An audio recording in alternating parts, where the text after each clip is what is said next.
You know, for the first time in over half a century, we are heading back to the moon. I mean, think about that. After a 50-year pause, the Artemis II mission is finally carrying 4 astronauts on a truly historic journey around our closest neighbor in space. So let's dive into what makes this flight so incredible. Can you just imagine? Only 5 minutes into the flight, this is what Commander Reed Wiseman said from inside the Orion capsule. It's such a simple sentence, right? But it just perfectly captures the awe, the excitement of the crew, and really, the whole world as we finally turn our eyes back to the moon. So, how in the world do you get them there? Well, this first part is all about the launch. The sheer, raw power and the unbelievable precision it takes to kick off this brand new chapter of exploration. Okay, let's get into the key facts. The mission blasted off from the legendary Launch Complex 39B at Kennedy Space Center. And get this, that's the very same launch pad that sent the Apollo missions to the moon all those years ago. The rocket is the Space Launch System, or SLS, which is hands down the most powerful rocket operating in the world today. It's sending this crew on about a 10-day trip to fly all the way around the moon and then come back home. You know, the first 8 minutes of any launch are just a symphony of controlled violence. I mean, look at this timeline. In less than a minute, they're already flying faster than the speed of sound.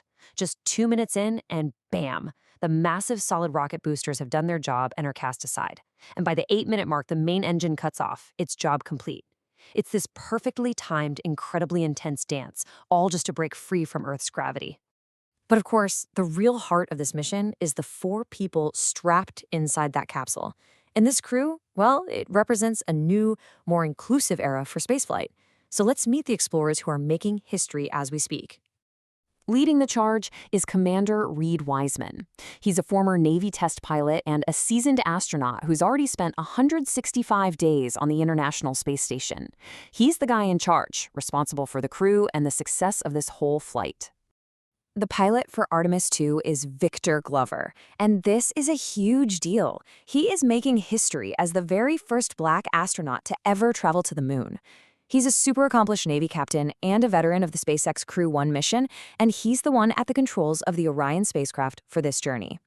And the history-making just keeps on coming. Meet mission specialist Christina Koch. She is the first woman to ever make this journey to the moon. And she is no stranger to breaking records. She already holds the title for the longest continuous spaceflight by a woman, at an incredible 328 days. And rounding out this amazing crew is mission specialist Jeremy Hansen from the Canadian Space Agency. He is the first non-American to fly to the moon. And that's such a powerful symbol, right? It shows that the Artemis program isn't just an American thing. It's a truly global effort built on international partnerships. But you have to understand, this return to the moon is completely different from the Apollo missions back in the day.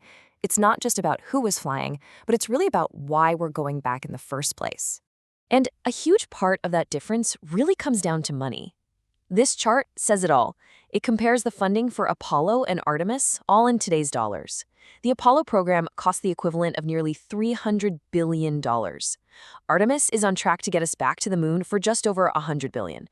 So the takeaway here is that Artemis has to achieve these Apollo-level goals on a fraction of the budget. That forces it to be a smarter, more sustainable, long-term program instead of a one-time sprint. And that budget difference really reflects a totally different philosophy. Apollo was a sprint, plain and simple. It was a geopolitical race against the Soviet Union, all about planting a flag as quickly as possible. Artemis, though, is a marathon. The goal isn't just to visit and leave, it's to stay.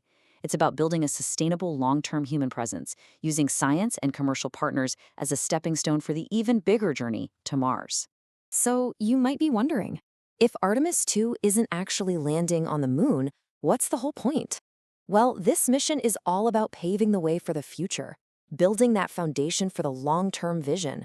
The main job of Artemis II is to be a crewed test flight. Think of it like the ultimate shakedown cruise. You know, you wouldn't take a brand new car on a huge road trip without testing it out first, right? Same idea. This is about pushing the Orion spacecraft and the SLS rocket to their absolute limits with people on board for the very first time. They're stress testing every single critical system, from life support to navigation, to prove that the hardware is safe and ready for the even harder missions that are coming up. And this slide basically lays out the whole game plan. Artemis II is that critical first step with a crew. That success is what paves the way for Artemis III, which will finally land astronauts back on the lunar surface, including the first woman and first person of color. From there, the plan is to build a sustained presence, using new landers and a little orbiting outpost called the Gateway. And all of this has one ultimate goal: to take everything we learn at the moon and use it to launch the first human missions to Mars. And here it is. This is a look at a key piece of that future. It's called the Gateway, and it's basically a small space station that will orbit the moon. It's going to act as a staging point for missions down to the lunar surface, a science lab, and a command center. It's what will let us have longer, more ambitious expeditions than we ever could have imagined during the Apollo era. So after 5 long decades of waiting, humanity is finally back on the path to deep space. But this time, it's not about winning a race. It's about building a future, one that's more inclusive, more collaborative, and way more ambitious than ever before.